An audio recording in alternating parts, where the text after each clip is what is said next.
I came across these mysterious photos, and they're so strange that I can't stop thinking about them. But beware, they will stick with you. They will haunt you. So this one doesn't look weird right away. At first glance, it might even seem kind of normal, but that's the problem. The man who took this picture was Jim Templeton. He was an ordinary guy. He had a wife and kids, and it was just a nice, casual day outside when he decided to pull out the camera.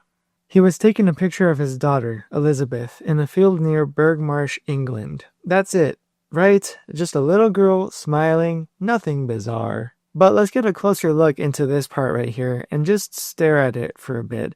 If you look behind her, there's something standing right next to Elizabeth. It's a tall, human-shaped figure facing the camera.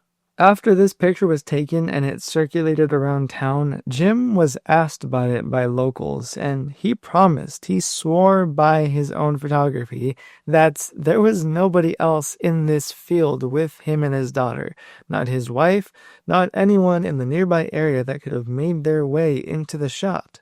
And the part that gives me chills about this is just when I think about how flat, how open and barren the area is, it would be impossible for any human, any animal to make their way into right next to where Elizabeth was without either of them noticing that there was someone else there. Jim said with full confidence that if someone had been there that he would have seen, he would have stopped taking the picture, stopped the entire situation and said, "Hey, why are you here and why are you right next to my daughter?" He would have acknowledged the weird situation. When the photo was developed, what made it circulate was the fact that this human-shaped figure, it looked like some sort of pale white figure, not really someone that was really wearing any kind of clothes. There were no collar, no buttons or sleeves. It just looked more so like the shape of an astronaut. Kodak, the giant photo company, even examined it themselves. They wanted to double check to see if this was some sort of hoax, prank, if it was tampered with, but nothing. Not even a double exposure photography technique was used. This was the real deal type of picture. The figure was just there somehow, like as if it was ready for picture day and it knew that his daughter Elizabeth was taking the picture and it knew exactly how to pose and where to look. What sticks with me is how something that they couldn't see was able to get so close to his little girl and be right next to her without them even knowing, and they couldn't see it until it wanted to reveal itself in the picture after the matter. So this photo is one of the most horrifying that I have ever laid eyes on. The area is known as this quiet, relaxing, and calm Los Angeles neighborhood. Picket fence, clean, grassy sidewalks, the whole nine where you'd take your family out on a day for a walk. It's the kind of place that you wouldn't think twice about, and that's how it gets you. This is where Elizabeth Short was found. When I look at this, I'm reminded, after looking into what this picture means, that this area just looks normal, like nothing bad could ever happen, and that's the exact opposite of what this picture represents. Like as if people could just walk by and never notice the rotting corpse, yes, the dead body, right beneath their nose. No warning, no one on that street even realized what had happened when it did. Elizabeth was only 22 years old when she was killed. People that knew her thought that she was quiet, but hit you with a glamorous tension when you met her for the first time. But when you strip all of that personality away, that day, she was just trying to survive. And she died there. She was left there in pieces. And knowing that throughout her case, someone strategically placed her there in a very specific way that displayed her for the acts that they bestowed upon her in her death. They knew what they were doing, and they knew that nobody would catch them.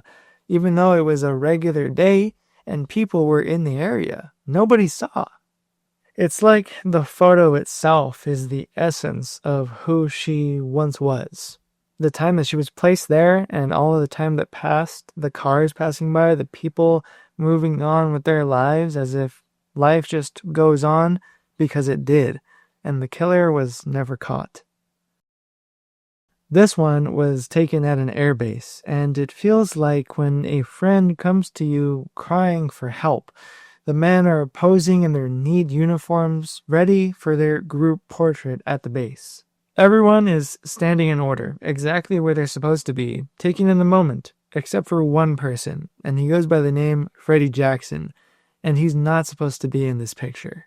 And it's because he was already dead. He was crushed by an aircraft propeller, died just 2 days earlier in that accident right before this picture was taken. The men in the photo were his fellow airmen, his brothers.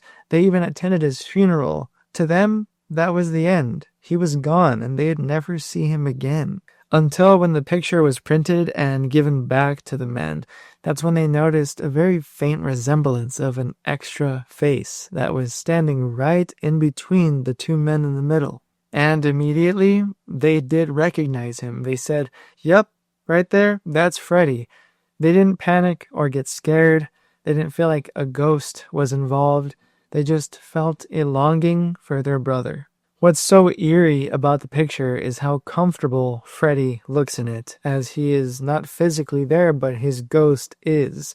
He knew that it was picture day, and he wasn't going to miss it. Some of the men had even talked about Freddie always trying to play pranks on everyone, popping up at random moments, smiling at all the wrong moments. And in this picture, his last prank to them was being included in the shot, whatever it took.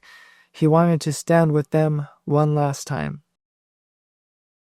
Depending on how old you are, you've probably seen this one circulating around the internet at some point. It's Ted Bundy. He's being escorted by the police. He's been caught and exposed for all of the horrific acts he'd committed on his victims. But in this picture, he's smiling for the moment. Not an overly joyous smile, but not a nervous one either. He's just relaxed, content even. Like he's being friendly to the officers and everyone around him. He's just enjoying the moment and doesn't care about his consequences. He's just satisfied with himself after wreaking havoc. This is a man who knew exactly what he'd done to countless lives. He knew the harm he had caused them, the fear in their eyes in their last moments when he took their lives. And his face was showing none of it. No remorse whatsoever. That's the part that most people who know about Ted Bundy don't like to admit. They want to put a face to evil, to a killer. We want it to feel like justice has had its run with the assailant, but in this picture, that did not happen. Instead, it just shows someone who looks totally fine, and that's terrifying because that means that there are people out there who, on the surface, look completely friendly, like we can invite them into our lives when really we're inviting nothing but pure darkness. And that's why this next photo, it doesn't even show a person. It just shows the darkness of where they once existed.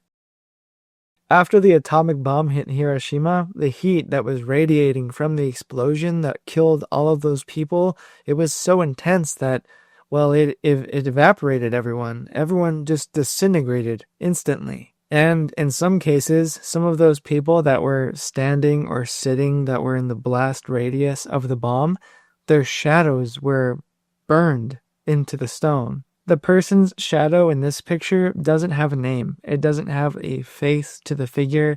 It doesn't have a story that is known anywhere. The shadow really just resembles the outline of where a human once existed, and that's what's really depressing about it, and what really puts a knot in my stomach about how this one was captured. It wasn't really a death that happened even within seconds. It wasn't someone being stabbed, shot, or anything like that. It was just life and then the non-existence of that life in one instant.